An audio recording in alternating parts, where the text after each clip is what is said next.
Today, we've got none other than Matt Carter for, I believe, the third time on this podcast. Hell yeah. This might be the first time somebody that we've interviewed has been interviewed while they're in a Tesla, which is basically just a computer you can drive at this point. That's like, what it is. I mean, that's what like Tesla is known for, is their software, really. It is. It's like a golf cart and an iPhone put together. Yeah. Don't they, It really aren't they essentially a like just a straight up tech company? Like that's why they can like get around like all of like the dealership requirements and stuff like that too. It's a different animal. I don't know if that's I wasn't true, but- expecting it, but it's a totally different type of product. As soon as I got in it, I was like, oh, this is a whole different category of thing. So yeah, it definitely feels like a different type of product.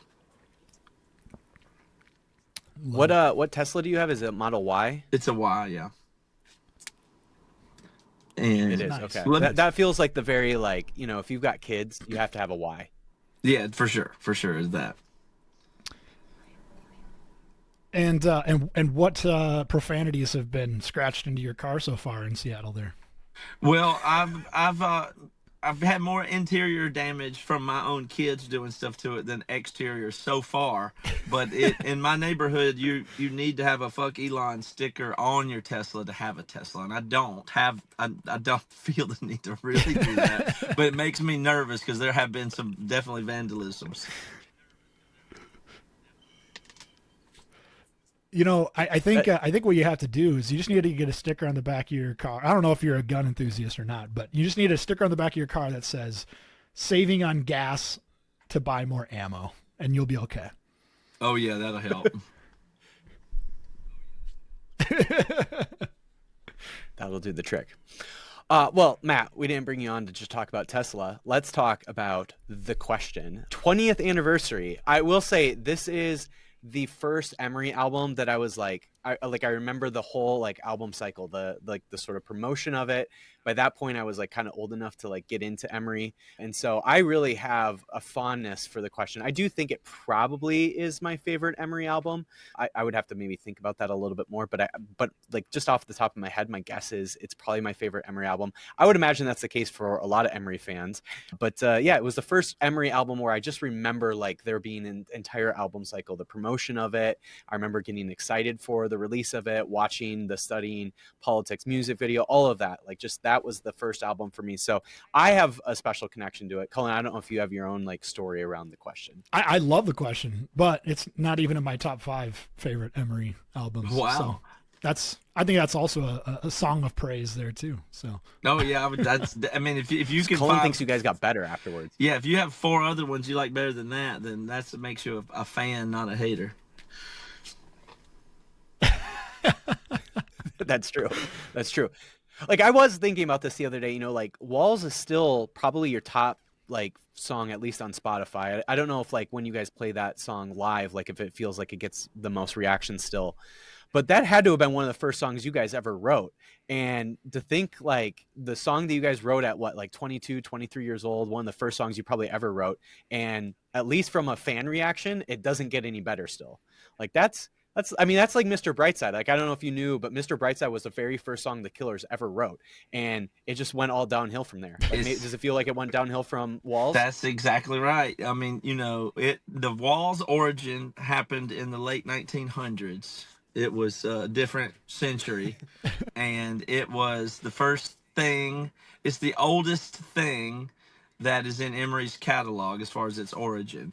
And it's had some iterations and version updates all the way up until the beginning screaming was put in during the recording of The Week's End in 2003. But I think it was probably started in 99 as an entity out there where there was something that came into the world. I came home from a show where we saw Hope's Fall play in like 99 or something like that, and something came out that was a riff that was doing this pretty thing and a heavy thing, and then that evolved all the way into the song over a few years. But it was the earliest thing that was that is Emery, and so it never got any better. It's definitely the biggest song, and even though the question is the biggest album, it's not. You don't really close with any of those songs, and it doesn't have more plays on Spotify. And so that's just the way it is. And I guess I wouldn't change it. And maybe we'll write a bigger song than Walls still. That's the only way I can say. All there's left to do is still try to top it, but I doubt it. I think you got to Is be. it the only reason why you guys are still a band? Yes. Because, and I know that's a fact. Has to be a fact, because the reason we're still a band, I'm going to make some claims to fame here. What is special about Emery is that we are not what I call a zombie band, because we are not a reanimated band that died and then was reanimated. We never stopped being a band. So I am proud of that as we sit here in the long-term cycle. We never stopped. Although I do think the same thing about the Bad Christian Podcast and the band is like, we're the smallest thing that you can be and survive. We're the smallest you could ever be as a band and survive across 20 years continuously as your primary thing that you could make a career out of. A little bit smaller than us, no life, you die. And we have done everything to make it work, to not break up, to make it just enough money to make it through the down times, to the whatever. So if you took any momentum out of us at all, we would not be here, or we wouldn't be here in this current form, at least, that's continuous, that I'm proud of. I mean, we could have broken up and come back, sure, but to really do the thing that Emery is, that's the long-lasting thing that's been going since the whole time here, 25 years really we've been a band. If you take Walls out of that, there's no way there's enough momentum or money or streams or notoriety or word of mouth. There's just no chance. There's no chance without that one song. So what you're saying is you made just enough success from the first couple albums to get yourself at one point to have a free Tesla from your uncle. That's right. That's exactly right. So The Question's kind of an interesting album for you all in comparison to maybe certainly The Week's End.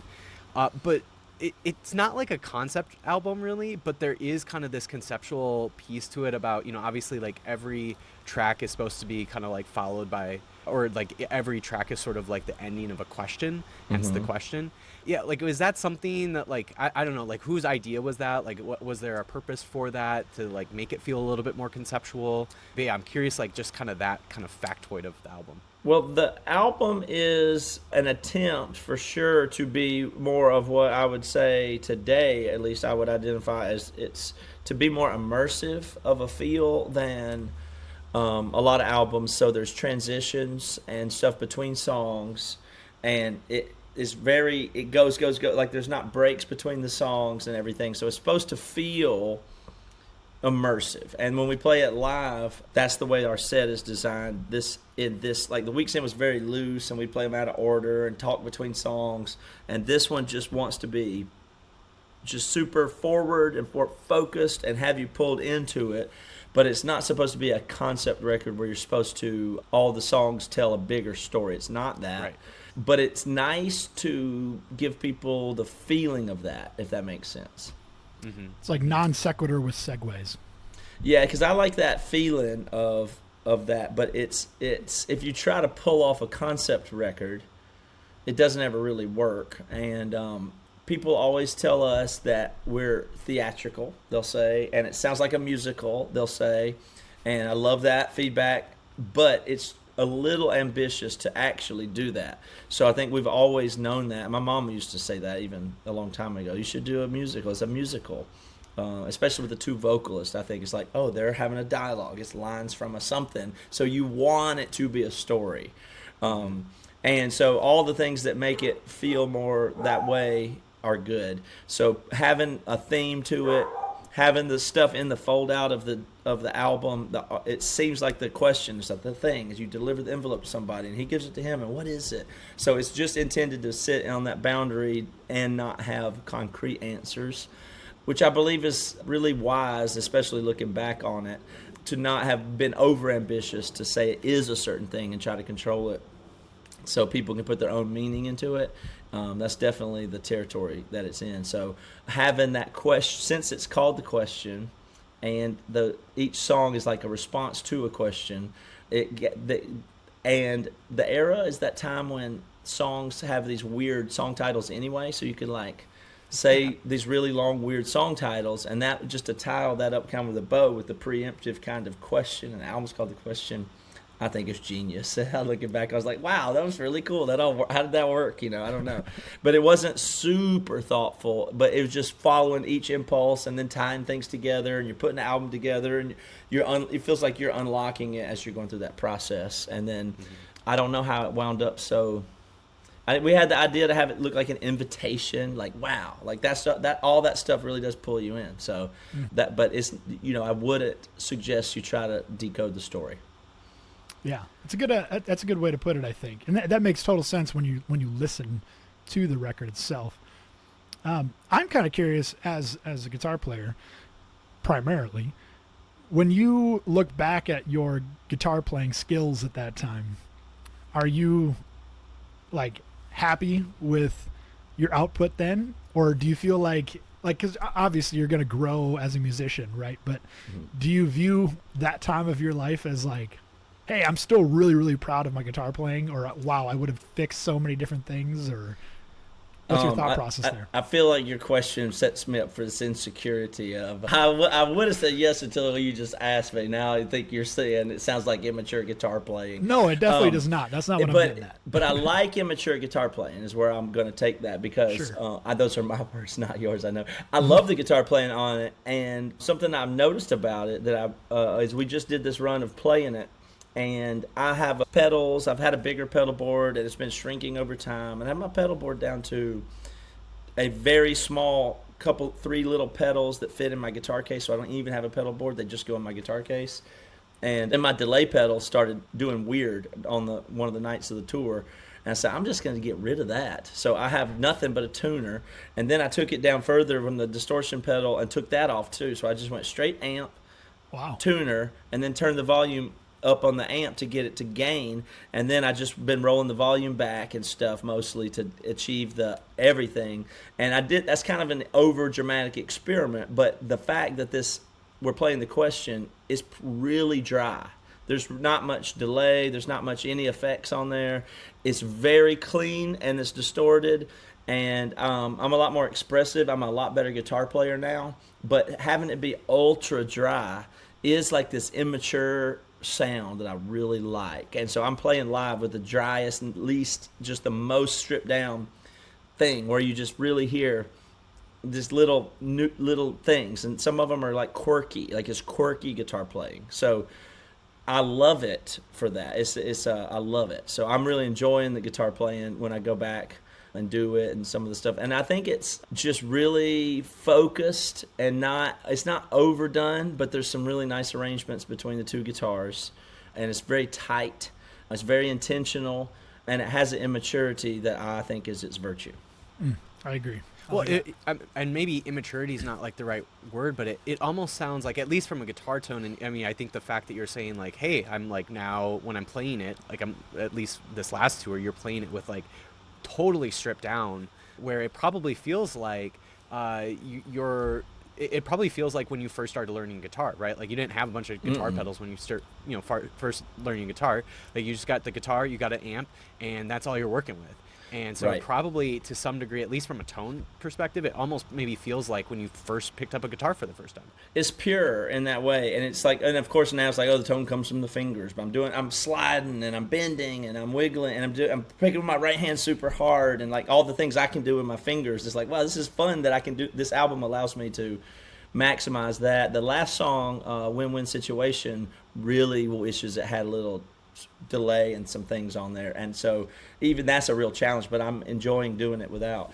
But it's when I first was into guitar, the whole thing for me is this very powerful, all of guitar, to the whole thing, everything I do is so easy in retrospect to like storytell about yourself. But Nirvana got to me in the middle of the woods in South Carolina in the 91. Somehow it just got there and cut through everything and spoke to me. And then I got an acoustic guitar, and I couldn't make it sound like any of that. And I had no idea. There's no internet, no nothing. And I get a chord chart, and it's like, this doesn't sound like Nirvana, but all I had was an acoustic guitar. I didn't know anybody that played guitar except for my dad knew a guy that played bluegrass, and I just show him, and he'd say, I don't know what that is. I go, okay. I mean, I assumed electric guitar was something, but it was an electric acoustic guitar I had, and so I thought I just need an amp, and I got an amp, and I plugged the electric acoustic in the amp, and it didn't do it. It didn't do the thing at all. And then eventually I found somebody who had an electric guitar, and they had one of those orange Boss distortion pedals, and they. Oh, yeah. And I went in the room, and it was just somebody's bedroom that was older than me at my school. And there's literally nobody in my school had or played guitar. And it was 2 people. And I found them, and they got to their house, and they had a thing. And when they put on the distortion pedal, I was like, that's there. That's it. So to me, it's always just clean, and a clean guitar, and then you click on the distortion, and it explodes. And that's the whole thing. Like, that's the whole thing that takes you out of Hootie and the Blowfish culture that I grew up in. Like, I promise it was Capos and Birkenstocks and Hootie and the Blowfish and Dave Matthews or whatever. That's all it was. And nobody was into there was nothing else that you could get any access to. And then I found the electric guitar with the distortion pedal. And that's all. I mean, nothing else really matters to me. Is what it's all about. Whenever I hear you guys talk about like where you guys come from, it really, and like, you know, you guys have a lot of stories about it, but it like truly is almost like a miracle. It's like an act of God that somehow you all discovered each other, discovered this music, and then started making it. Because I mean, literally, like the odds were against you for sure. I think it is. I mean, I could send you a picture, but there's or maybe you saw it on Instagram. But Devin and I played on the same baseball team when I was in the 2nd grade. Me and Devin were on the same baseball team, you know, and like, how does that happen? And we're here now. Like, how does that happen? Toby grew up down the street, and he would sing. He was older, and he would sing at my church. And my mom, I didn't know who he was or anything, but my mom was saying that his voice is so amazing. This is my favorite. She knew, you know, she was like in love with Toby's voice. He would come sing in my church as a guest with this other person, and my mom was all involved in the church choir or whatever, stuff like that, and just lived down the road from us, you know, at the next high school over. So it's and then I got the Nirvana thing, and I started getting my other friend Seth, who was our first drummer. He's coming over here as soon as I'm done with this. I'm going to lunch with him today. He could play the drums somehow. He could play the intro to Smells Like Teen Spirit, and I got a guitar, and he could play that thing, and it just blew my mind. And then me and Devin and Seth, and then eventually get to it's like we started doing that stuff as soon as I found it. As soon as we found it, I was trying to, I don't know, and who can get the bass amp? Oh, we got to buy bass strings. How are we going to get a gig? Are we going to borrow my dad's trailer to go to a Halloween party? That's the same people I'm doing it with now. I've never done anything different than that in my whole life, and they were just the people in my neighborhood. I mean, it's like if you like met a girl in 2nd grade and now you're like married or something. I mean, it's truly like one of those sort of situations. It's like, how are some of the people that we got to know so early on still very much a part of our lives? Because it's who you know. I mean, Devin and Toby were really I wasn't very like naturally talented, but they were singers, so they had some talent or whatever. And I was like, what? I can, and I'm just saying I could use that. Oh, you can do this. Can we? I'm just putting everything together. I just have that drive, just like, can we make the magical thing happen? It's just been very like, how could you not be trying to do that? Like, as soon as you feel that energy, how can you not be trying to make it yourself? Mm-hmm. And what is it going to take to make that happen? It's been fun, and that's all. And so we're friends, we're close. It's a relationship based situation for us. Then we go to college together, then we find, you know, better and better music, and just keep finding stuff. But we've been bad more than we've been good together, really. I mean, it's like, even like we weren't that good when we, you know, it's just keep stumbling. That's it. I mean, did you guys even feel like you had any when you look back to the question in particular, right? Like, by that point you had already released Week's End, and that does well. But when you get to the question, did you even at that point still feel like you guys were still like, I don't know, still learning a lot? Or did you feel like, okay, but like maybe this is something good, like maybe there's something here? But yeah, like when you look back to the question in terms of like where you are with your songwriting, your ability to play guitar, whatever it is? Like, yeah, how do you like reflect back on that time period? So the week's end period was, like I said, 4 or 5 years of writing songs, being terrible, having no clue what we were doing, and just improving those songs and playing live and moving to Seattle and being a local band and making demos again, and eventually recording the weeks, saving up the money, recording weeks end ourselves, and have a few local fans. Really slow evolution.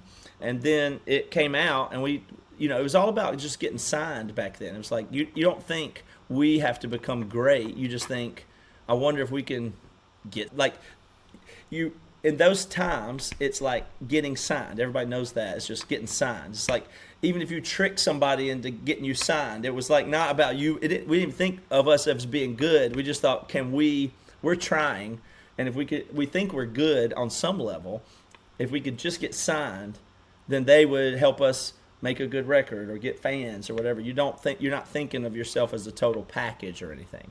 You just think there's an outside force that's going to get you where you want to go. So we weren't taking credit for knowing what we were doing at that time, really. We were obviously just had the drive to keep trying, and looking for magic from above, and found it. And so we didn't, then we felt blessed, like, okay, now we're in this position. Oh, it sold good. Oh, these people are singing our words. So what are we?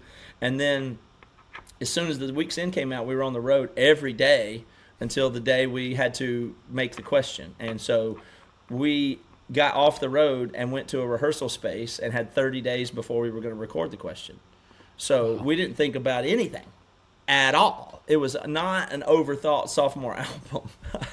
It was, okay, we've took 5 years to write songs before, and now we're going in the studio with Aaron Sprinkle with an $80,000 budget in 30 days and don't have any songs.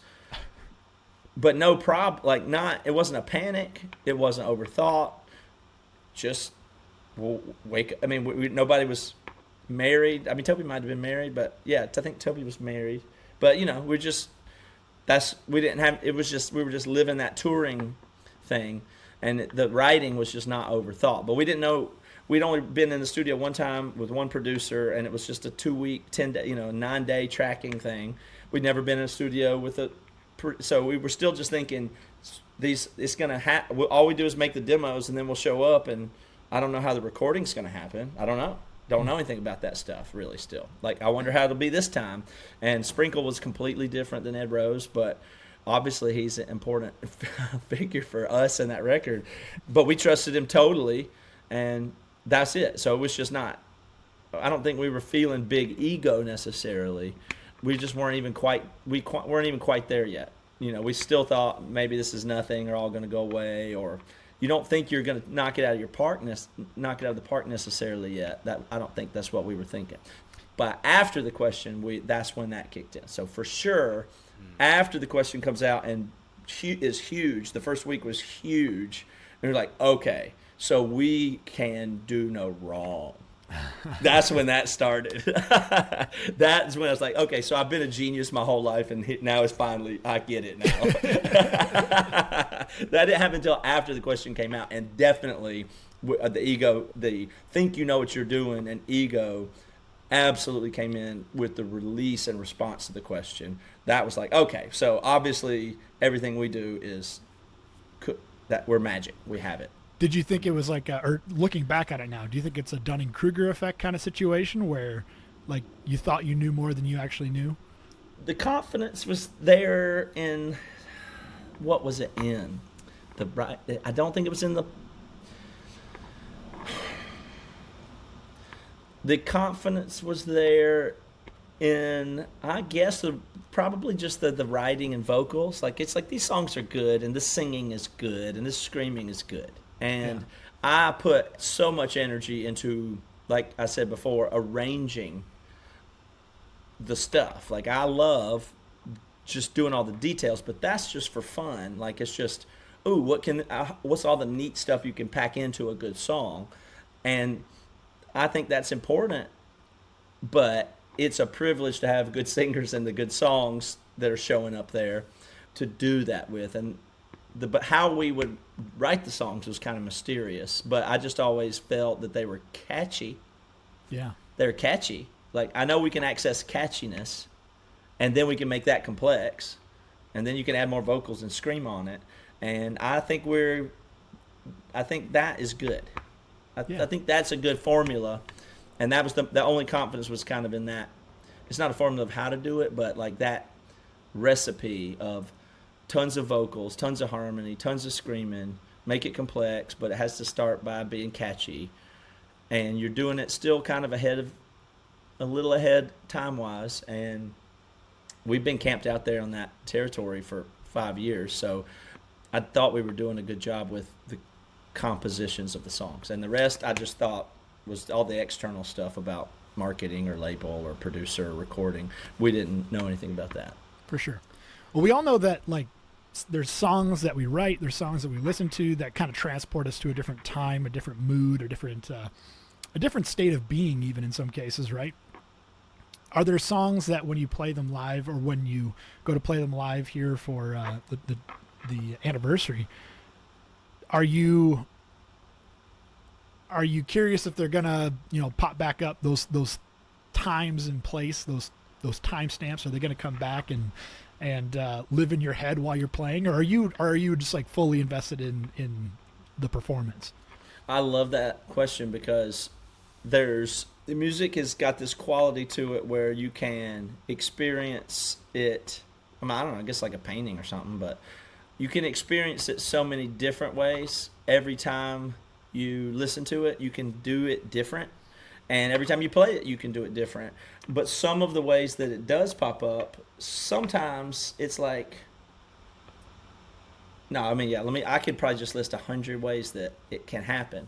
But one of them you are describing, which is the timestamp thing of like, we'll be playing some song, listen to Freddie Mercury played 1,000 times. I bet we played it 1,000 times. And I will remember which snare drum we picked. It was that 6-lug snare drum, and how we tuned it, and it had the 1-ply head on it. I don't know, but I'll think about that. It comes up for me sometimes, and it's like, why am I thinking about that in this year? I'm playing guitar, the lyrics are happening, the fans are here, the song is. It's like, why are these things? Why do I remember almost what it smelled like in the studio when Devin said that thing about this part? How is that possible? But it's there. That's a good example. I love that. Like, the smell comes back. The random off the cuff things that are said by Devin come up. They do. I think it's so interesting that music does that, because there's not a lot of other things in life that do that. There's certain like places you can go that they'll kind of trigger those kind of memories, but it's things that you have music's the one. Smell and music are the two. Like, they're like different than other things. They're so, visual's its own thing for humans. Like, for sure. I don't know. Like, that's not my area. I don't know. But it's like you can see stuff and it's just too complicated. But sound is just straight to the way you feel. And smell is like it's like nonverbal. Like, it's so nonverbal. Like, it's sound.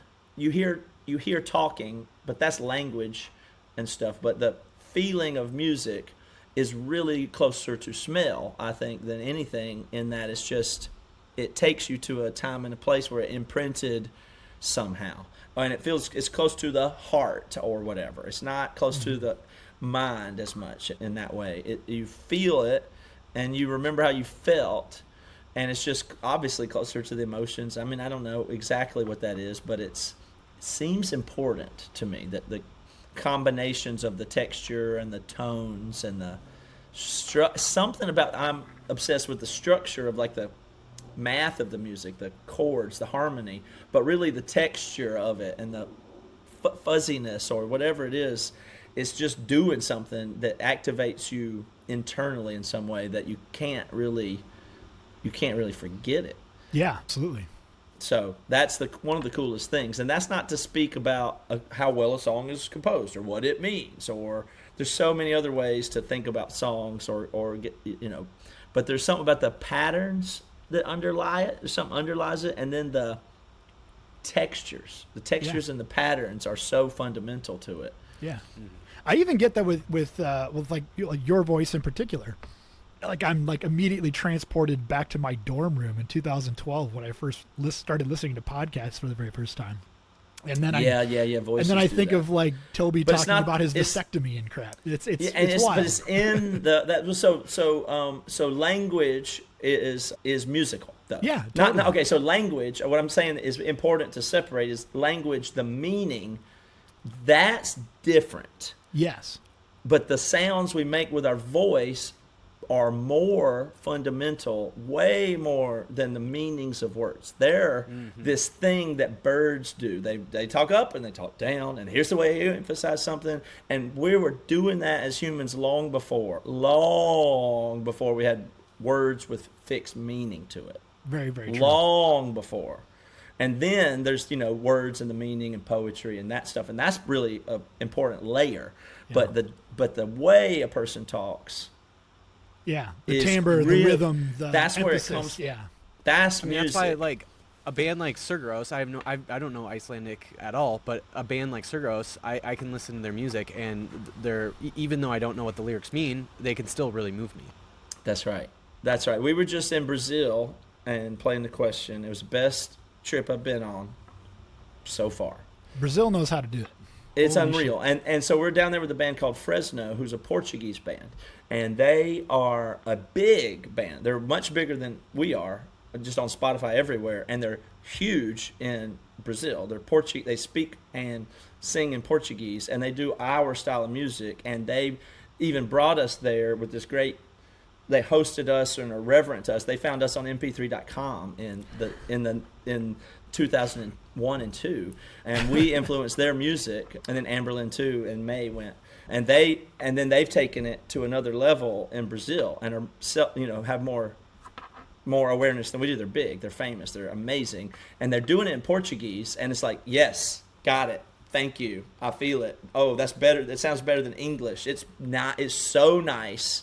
And I don't know what they're saying, but trust me, we're on the same page, Love it. I love it. Yeah. Well, we know you got to get going, so we'll do your top 5 bands that you should like on paper, but you don't. Okay.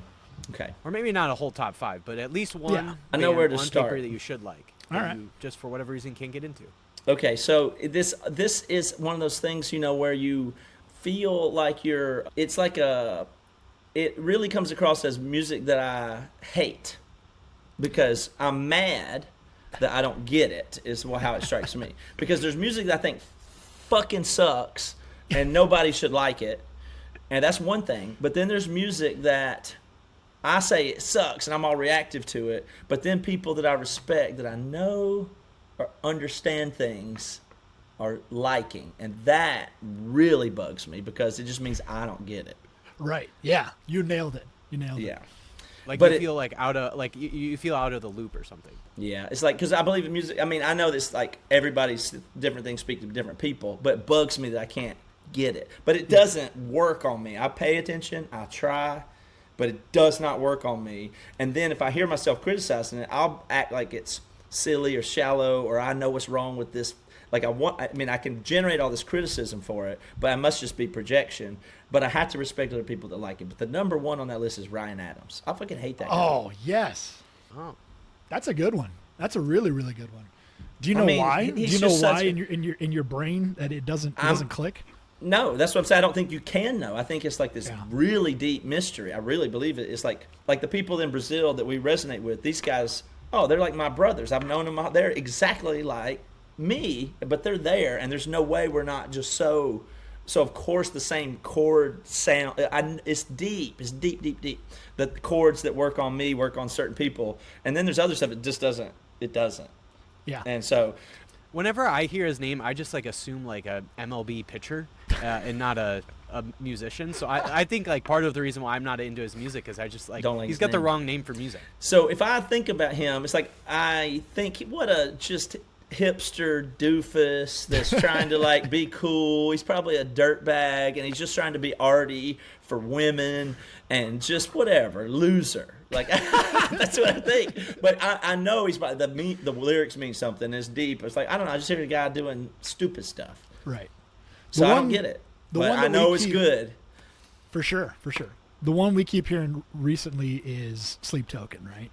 Yeah, that's I understand that. But it's either you're like a huge fan, or like even if you're in that same kind of genre, people are like, yeah, I don't know. Especially from artists, I've really noticed artists are not big fans of Sleep Token. Well, I'll react to Sleep Token in my own way, but I don't hate Sleep Token. I like them musically because I feel like they speak to my nerdishness and stuff. So I don't like them. I don't like masks. I don't like the fantasy element and all that stuff. I don't like that. But if I listen to that music, I just am, I lean in to hear what's going on with the musical detail there and the diversity. So I can do that for them. But the whole package, I don't really care about.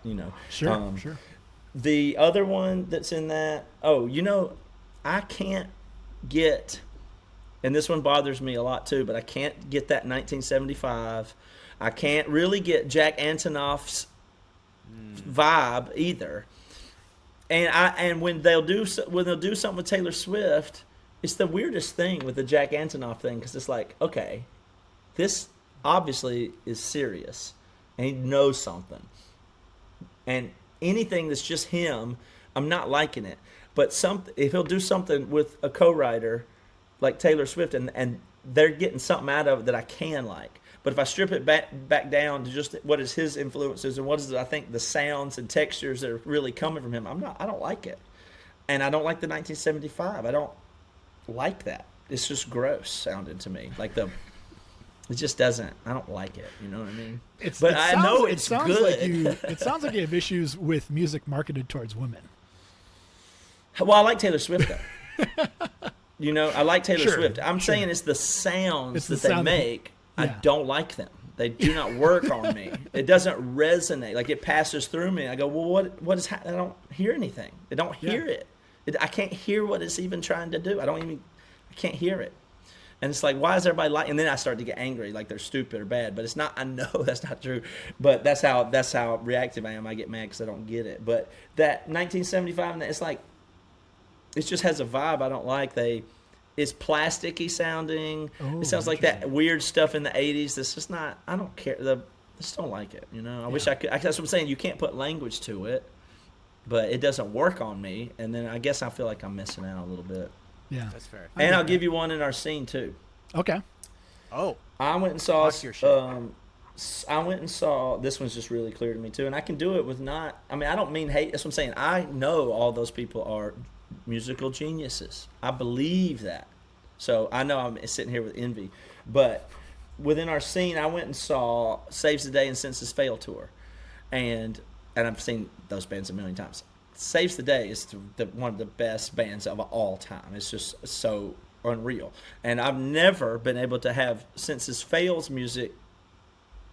I can't possibly understand. And I think people probably confuse. I told Chris that plays in our bank, he's in Saves the Day. I said, when you look back on this, people are going to say, oh yeah, you were in that band. Say anything, Census Fail, Saves the Day. It's all going to be one band to people. And Saves the Day and Say Anything, I could just take it in all day. But Census Fail, and it's the same audience that likes those three bands. Yeah. And two of them are just so good to me, and Census Fail, nothing. And I was going to stay and watch myself watch Census Fail in that same room with Saves the Day that night. I said, I'm going to make myself watch this and try to get it. And I'm sitting there, I'm looking at this giant place filled with people that look identical to Emery fans. I'm like, this is my people. This is my whole group of people. Saves the Day. Everybody here looks like the people that are at the Emery show when we play in Seattle. And a lot of them are.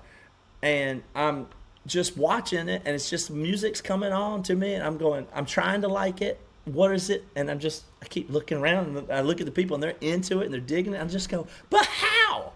What is going on here? It's just like, I look up at the people on stage, and I go, well, who are those people? What is this? I don't know why. But I like that mystery. There's no hate on them. I don't know what that is.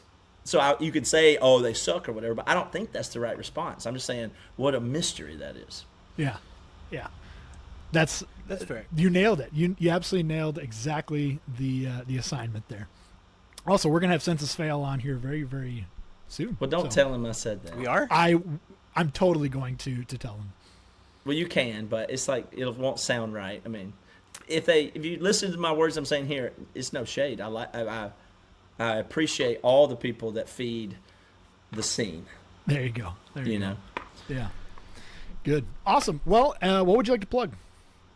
Well, obviously we have the tour that we're doing, The Question. The next leg of that is in July, and it is in the Midwest. It's like in Iowa.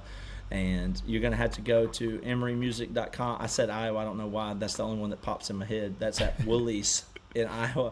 I don't have them all memorized in front of me. But you go to emerymusic.com, and you can see those dates there. And then we're adding a leg in September. Oh, the September leg is out. And that's with As Cities Burn and the Classic Crime and Good Terms. And that's in like Texas and Louisiana and all that area. So that one's just going to be amazing. Brought them back from the dead again. Yeah, again, yeah. And then we're doing, we'll have one in November. We'll have one in January. So it's going to come everywhere. But those are the ones that are on sale, right now. Yeah. And then also I have my daughter just started a gaff tape company, because we always are the thing so that I want to plug that. Gaff tape, dude. Wow. Yeah. What? So yeah, it's just a tour supply kind of thing. How is it different than your regular gaff tape? Well, it's all patterns. So she does design and stuff. So it's like, it's all neon green or whatever. But it's like she does these patterns and we get it printed on stuff. It's George's Gaff Tape. So georgesgaff.com is the website. And so she just does. She always is doing these art and designs and stuff. And I'm always trying to make products of stuff. And I'm always wanting the younger generation to start businesses and do things. So I just put the two and two together for her and just said, you got to get out there. And I'm always ordering gaff tape. And I'll pay whatever it costs. That's $20, $30 a roll. I order 3 rolls, and you leave it and you forget it, and you always have to keep reordering it. That's true. And it's better than duct tape, because everybody knows duct tape is like the best thing on earth, except for that residue sucks. And people don't understand that gaff tape is like really better. It's that much better than duct tape. But duct tape has all this reputation of you can build anything, you can save anything with it. But gaff tape's actually better, and I think you got to just take it up to a premium level with the design. So still use a lot of neon colors for visibility and stuff like that. Sure. But there's actually some art and pattern in it. So fun. I like that. That's a good idea. I love it. The only thing I was going to say about gaff tape is, to me, it's never been a purchase of mine. So it's just, I don't know if I've ever been in the market, but it's like it's a tour thing, but duct tape. Oh yeah. It leaves that glue on everything. Yeah, it's terrible. But gaff tape doesn't. But it's part of the reason why you can make a boat out of duct tape. But you can make it out of gaff tape. It's better. It's true. Really? Yes, if you don't know what I'm talking, that's what I'm saying. I guess people don't know. It's but that's what I'm saying. They didn't do a gaff tape episode. They only did a duct tape. I know duct tape has the reputation, but it's cheaper. Like duct tape is cheap. Yeah. And it's damaging to things because of the glue. we gotta bring down big duct tape. Yeah. Yeah. Well, the Red Green Show has something to say about that. True. God, that's a great show. All right, Matt, thank you so much for hanging out again. We're really excited. I'm going to see you in July, and then I'm going to see you again in October for Furnace Fest. So stoked to see you in the next few months. I'll make sure to give you a big, nice hug. Yeah, thank you guys as always. I appreciate the opportunity. Thank you.